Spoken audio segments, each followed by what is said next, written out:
Movie के starting में हम एक लड़की फेडरा को देखते हैं। फेडरा के पास ऐसी पावर थी जिससे वो फ्यूचर को देख सकती थी। और विजन में फेडरा देखती है एक किंग जिसका नाम हाइपेरियन था। वो बहुत सारे टाइटन्स को रिहा कर देता है। किंग हाइपेरियन दुनिया पर कब्जा करना चाहता था। असल में किंग चाहता था वो दुनिया में कब्जा करने के लिए बहुत सारे टाइटन्स को दुनिया में बुलाए, लेकिन उसके किंग को हेवन का एक हथियार चाहिए था जो दुनिया में ही कहीं छुपा था। इसके लिए किंग फेडरा को तलाश करता है क्योंकि उसे पता था कि फेडरा फ्यूचर देख सकती है और उसे पता है कि वो हथियार कहाँ छुपा है। किंग फेडरा को अपने कब्जे में ले लेता है। फिर हमें एक विलेज में एक लड़के थीसिस को दिखाया जाता है। वो विलेज में अपनी मदर के साथ रहता था। थीसिस को गॉड्स पर बिलीव नहीं था। वो नहीं मानता था कि गॉड्स हैं। थीसिस एक फाइटर था और विलेज के ट्रेनर ने थीसिस को ट्रेनिंग देकर बेस्ट फाइटर बनाया था। फिर हम विलेज के बेस्ट सोल्जर को देखते हैं। वो आकर सबको बताता है किंग हाइपेरियन के सोल्जर विलेज पर अटैक करना चाहते हैं। उनसे बचने के लिए सबको माउंटेन की तरफ चले जाना चाहिए। और वो सबसे कहता है कुछ लोग आज वहां चले जाएं और कुछ लोग कल। अगर हम एक साथ ही यहाँ से चले गए तो किंग के आदमियों को सब पर शक हो जाएगा। फिर हम थीसिस को देखते हैं। वो अपनी मदर के साथ अपना सामान उठाकर वहां से जा रहा था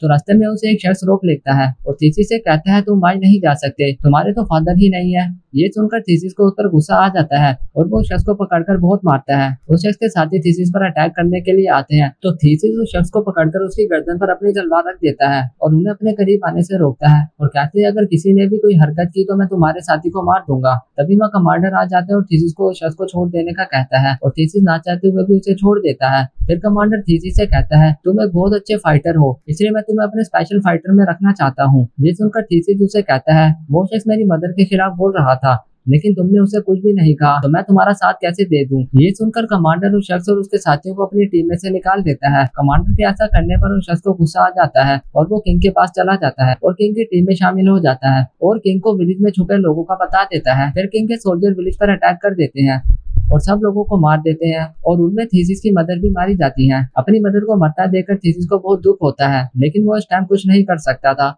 फिर थीसिस को कैदी बना लिया जाता है। किंग के आदमी उसे पकड़कर अपने साथ ले जाते हैं। दूसरी तरफ गॉड ये सब देख रहे थे। वो किंग की नाइंसाफी को बहुत गौर से देख रहे थे। उन्हें बहुत दुख था कि उनके होते हुए लोग ये सब कर रहे हैं। सब लोग मिलकर अपने सीनियर गॉड जीउस के पास आते हैं और उन्हें किंग के बारे में बताते हैं और कहते हैं वो इंसानों पर जुल्म कर रहा है, हमें कुछ करना होगा नहीं तो सब लोग हम पर बिलीव करना छोड़ देंगे। एक गॉड कहता है अगर थीसिस ने वो हथियार ढूंढ लिया तो क्या होगा, लेकिन जीउस कोई जवाब नहीं देता और खामोश रहता है। फिर हम थीसिस को देखते हैं वो किंग के आदमियों के साथ काम कर रहा था। वो आज भी अपनी मदर की डेथ को नहीं भूला था। एक दिन फेडरा जो किंग के कब्जे में थी पैलेस में से गुजर रही थी और रास्ते में थीसिस बैठा था तो फेडरा के पाँव थीसिस के पाँव से टकरा जाता है और फेडरा को वियन आते हैं। फेडरा देखती है थीसिस किंग के साथ खड़ा है और जीत का जश्न मना रहा है और थीसिस के हाथ में ही वो हथियार है। फेडरा एक आदमी से कहती है हमें यहाँ से किसी तरह निकलना होगा और अपने साथ थीसिस को भी ले जाना होगा। अगर हम थीसिस को साथ ना ले गए तो ये किंग का साथी बनकर दुनिया पर कब्जा कर लेगा और फेडरा ऐसा नहीं चाहती थी। फिर उसी रात फेडरा अपने कुछ साथियों के साथ थीसिस को लेकर वहां से निकल जाती है। जैसे ही ये बात किंग को पता चलती है वो अपने आदमियों को उनके पीछे लगा देता है और कहता है कुछ भी करो मुझे फेडरा जिंदा और सलामत चाहिए। फिर हम फेडरा, थीसिस और उनके साथियों को देखते हैं। वो समंदर के पास पुरानी इमारत में थे। तभी वहाँ किंग के आदमी आ जाते हैं और उन सब पर अटैक कर देते हैं। फेडरा और उसके साथी उनका मुकाबला करते हैं। थीसिस उनके साथ मिलकर किंग के सोल्जर्स को मारता है। फिर फेडरा, थीसिस और उनके साथी एक बड़ी बोट में बैठ जाते हैं और समंदर में चले जाते हैं। किंग के सोल्जर भी उनके पीछे अपनी बोट में आ जाते हैं। अचानक और समंदर में अपनी पावर से तूफान ले आते हैं और किंग के सोल्जर बच जाते हैं। फेडरा और उसके सब साथी बच जाते हैं और सब वापस उस इमारत में आ जाते हैं। थीसिस फेडरा से पूछता है क्या तुम्हें पता था कि हम लोग बच जाएंगे। ये सुनकर फेडरा कहती है हाँ मैं ये सब जानती थी क्योंकि मेरे पास फ्यूचर का एल्म है। मैं अपनी स्पेशल पावर से फ्यूचर को देख सकती हूँ, इसलिए मुझे किंग ने अपने पास रखा हुआ था और उसके सब आदमी मुझे ही लेने आए थे। थीसिस कहता है तुम्हें ये सब पावर्स गॉड की तरफ से मिली हैं और मैं गॉड को नहीं मानता क्योंकि मेरी मदर की जब डेथ हुई उन्हें मारा गया तो गॉड ने उनकी हेल्प नहीं की। मेरी मदर गॉड्स को बहुत ज्यादा मानती थी। ये सुनकर फेडरा उसे कहती है कि तुम्हारी मदर का फ्यूनरल हुआ है। ये सुनकर थीसिस कहता है नहीं मेरी मदर का फ्यूनरल नहीं हुआ, उन्हें जब मारा गया था तो मुझे कैदी बना लिया गया था और मैं उनके लिए कुछ नहीं कर सका। फेडरा थीसिस से कहती है हमें तुम्हारी मदर का फ्यूनरल करना होगा और हम सब उस जगह पर जाएंगे जहाँ उनकी डेड बॉडी है। फिर वो सब उस जगह पर चले जाते हैं जहाँ किंग के सोल्जर ने उन पर अटैक किया था। वहाँ उन्हें थीसिस की मदर की लाश मिल जाती है।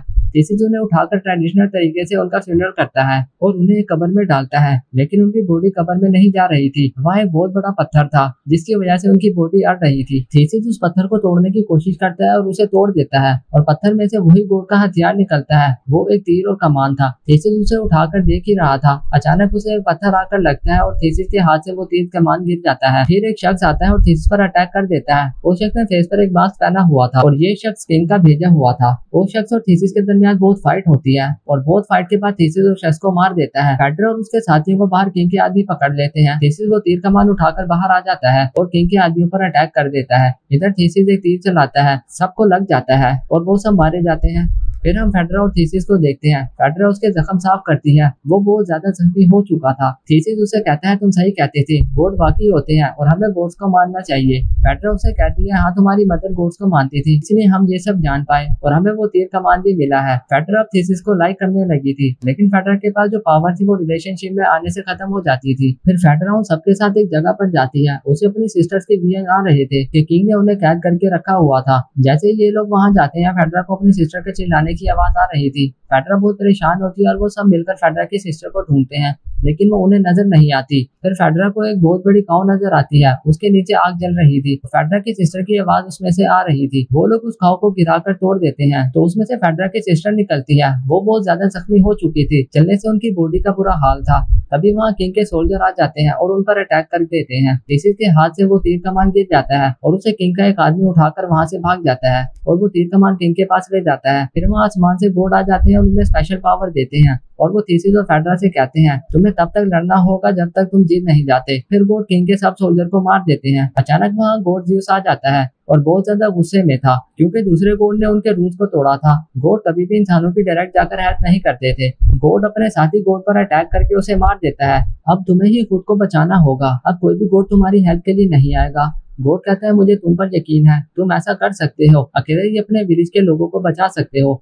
फिर सब गॉड वहां से चले जाते हैं। अब ये लोग माउंटेन्स के उस तरफ जाते हैं जहाँ पर टाइटन्स थे और माउंटेन्स के दूसरी तरफ थीसिस के विलेज के लोग थे। थीसिस फेडरर के साथ अपने विलेज के लोगों के पास चला जाता है और जाकर सब बात अपने लीडर को बताता है, लेकिन लीडर उसकी बात पर यकीन नहीं करता। लीडर कहता है हम किंग हाइपेरियन के साथ लड़ना नहीं चाहते, हम उसके साथ मिलकर कंप्रोमाइज कर लेंगे। दूसरी तरफ किंग हाइपेरियन को पता चल जाता है कि जमीन पर गॉड थीसिस से मिलने आए थे। इसका मतलब था थीसिस उनके लिए खास बंदा था। किंग अपने कुछ आदमियों को थीसिस के पास भेज देता है और उन्हें कहता है थीसिस को किसी भी तरह मेरे पास लेकर आओ, वो हमारे लिए बहुत खास है। फिर किंग के आदमी वहां जाते हैं जहाँ थीसिस था। वो थीसिस से कहते हैं किंग हाइपेरियन तुमसे मिलना चाहता है। थीसिस उनके साथ जाने लगता है तो फेडरर परेशान हो जाती है। वो थीसिस से कहती है किंग तुम्हें अपना बंदी बना लेगा, मैं ये सब पहले ही देख चुकी हूँ। थीसिस उसे कहता है किंग ने मेरी मदर को मरवाया है, मैं उसे नहीं छोड़ूंगा। थीसिस किंग को मारने के मकसद से किंग के करीब आता है, लेकिन हाइपेरियन के साथी उसके करीब थे, इसलिए वो इस वक्त उसे कत्ल नहीं कर सकता था।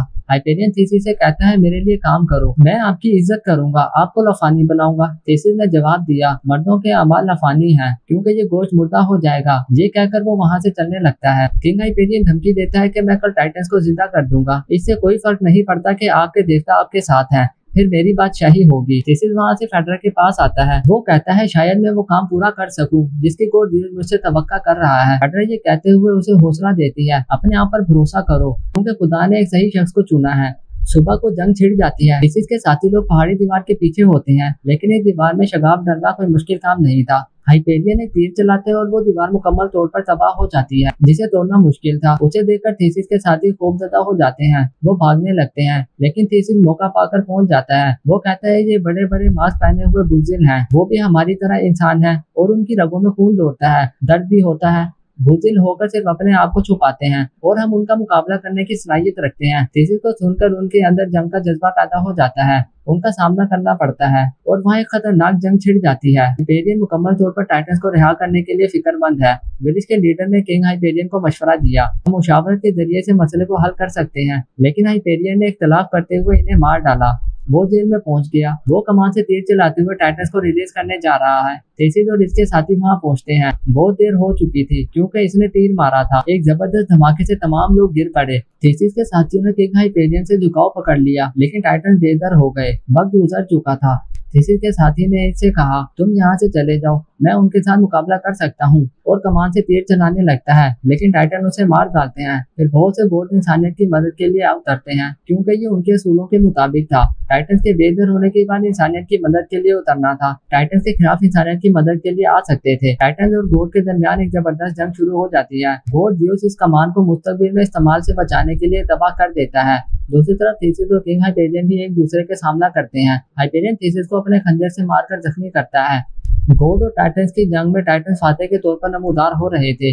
क्योंकि वो बड़ी तादाद में थे। बहुत से गोट जख्मी हो गए थे और 2 गोट मारे गए हैं। ज़ीउस अपनी ताकत का इस्तेमाल करते हुए पहाड़ को हिलाकर रख देता है। थीसिस ने हाइपेरियन के साथ लड़ते हुए जंग जीत ली और वो कामयाबी से हाइपेरियन को खत्म कर देता है। वो कहता है मेरा अच्छा काम याद रखा जाएगा। ज़ीउस जख्मी गोट को लेकर वापस लौटता है। माउंटेन नीचे गिर रहा था और थीसिस इसके नीचे दबकर मरने के करीब था। उसे जन्नत भी कहा जाता है। इसका मतलब है थीसिस को भी गोट का ताज पहनाया गया था।